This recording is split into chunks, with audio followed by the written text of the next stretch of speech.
Comment vivre vraiment l'amour?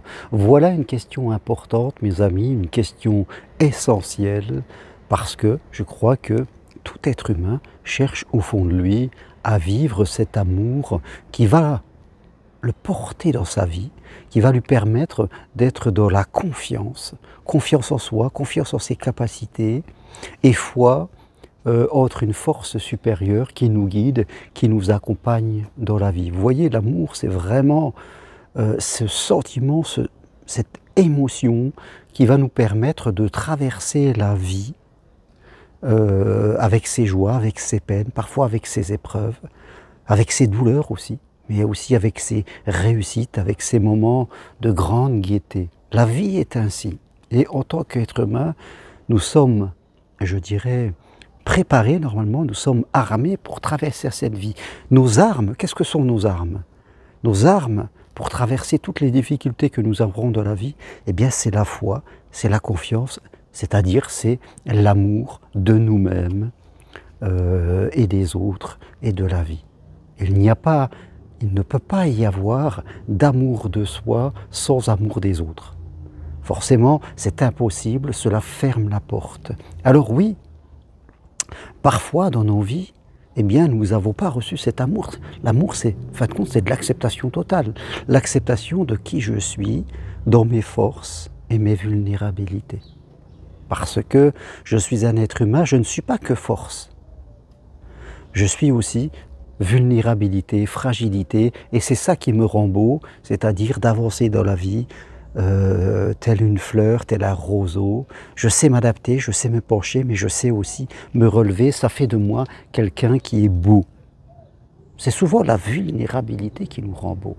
Si je suis que dans la force, si je suis que dans les protections, dans l'environnement, dans la peur, dans la doute, dans la méfiance, eh bien, je ne pourrai jamais atteindre cette plénitude intérieure, cette paix que nous laisse le Christ, comme il le disait, eh bien, qui me permettra de vivre et de traverser eh bien, les moments difficiles que j'aurai dans ma vie et aussi de profiter pleinement des moments de joie.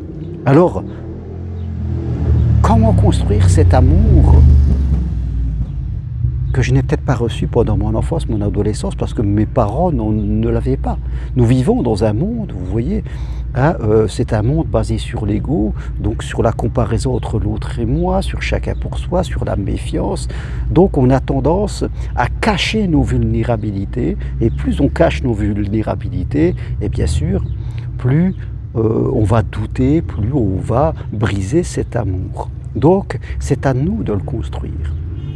Et comment nous allons le construire, cet amour universel, qui me permettra aussi de vivre l'amour de manière sentimentale, parce que l'amour universel que j'ai pour moi et pour les autres, pour tous les autres, même pour ceux qui ne sont pas de l'amour et qui peuvent avoir des comportements agressifs, je sais que c'est simplement leur histoire, leur réaction, et que ces gens n'ont pas fait le travail qu'ils doivent faire sur eux. Ils n'ont pas fait ce travail d'apaisement de leur intériorité, de construction de leur force intérieure, de leur paix intérieure, ils ne l'ont pas fait. C'est souvent ça, ce qu'on appelle la renaissance. Eh bien, c'est quitter le passé, quitter les réactions du passé, quitter ces vieilles blessures, et pour pouvoir renaître en esprit, renaître dans cette paix et dans cette confiance. Il faut savoir s'y atteler, même si ce n'est pas facile, même si ça peut faire peur parce que ça nous oblige à baisser un petit peu nos défenses, à baisser toutes nos réactions de sécurité, mais qui créent, fin de compte, les tourments qu'on n'aime pas, qui nous écartent des autres et qui nous empêchent de vivre cet amour pleinement. Donc, il va falloir travailler sur son identité pour mieux se connaître, mieux gommer à l'intérieur de nous toutes ces mauvaises réactions, toutes ces mauvaises émotions qui nous créent ces tourments, ces craintes, ces frustrations, ces culpabilités en fonction de l'histoire de chacun. Il va falloir vraiment faire ce nettoyage. Et il y a aussi quelque chose qui est un peu paradoxal, qui défie la loi du bon sens, c'est que parallèlement à ce travail que l'on fait sur soi, un travail de conscience de soi, eh bien, on va donner. Parce que, en donnant aux autres de l'attention, du temps, tous les autres, en allant pleinement vers les autres, en donnant parfois ce que l'on n'a pas assez à l'intérieur, eh bien ça va grandir à l'intérieur de nous. C'est ça le paradoxe de l'amour, c'est que en donnant cet amour, alors même que j'en manque, eh bien il va grandir à l'intérieur de moi. Ça défie un peu la loi du bon sens qui dirait, la loi comptable qui dirait, eh bien construis l'amour à l'intérieur de toi, un amour fort, et quand vraiment il sera très très fort, que tu en auras beaucoup, là tu pourras le distribuer aux autres. Ça c'est le raisonnement, je dirais, un peu basique, cartésien. Mais l'amour n'est pas cartésien. L'amour nous demande de donner aux autres ce que je manque à l'intérieur de moi.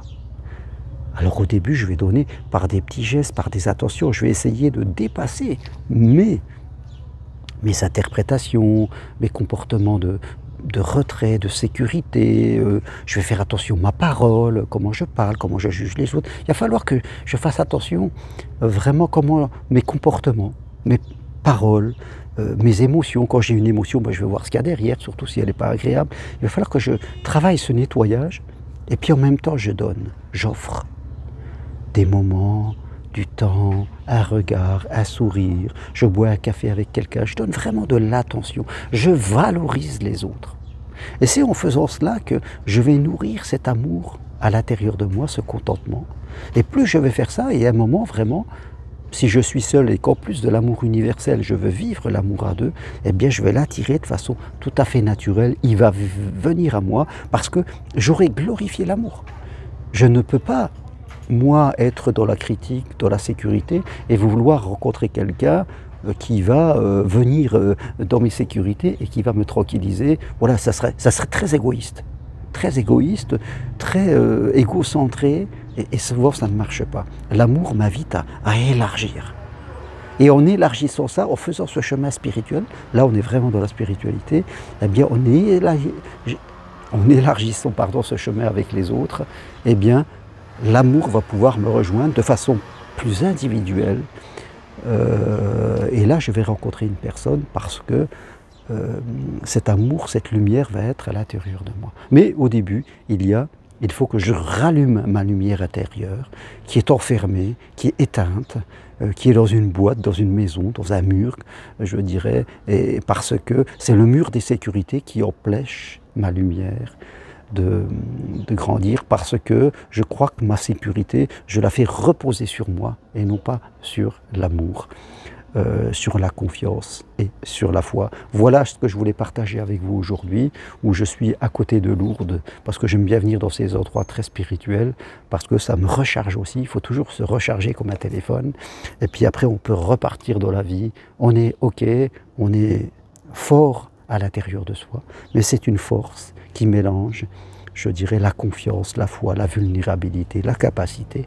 C'est vraiment une force qui repose sur l'amour et non pas sur la résistance. Voilà ce que je voulais partager avec vous. Et si vous voulez savoir un peu plus sur ce que je propose, formation, consultation, si vous avez besoin qu'on fasse le point de où vous en êtes dans votre amour pour vous, pour les autres ou dans votre vie sentimentale, eh bien prenez une consultation avec moi en visio de chez vous. Ça se fait très facilement. Mon site germainrocari.com. Merci, à très bientôt. Au revoir.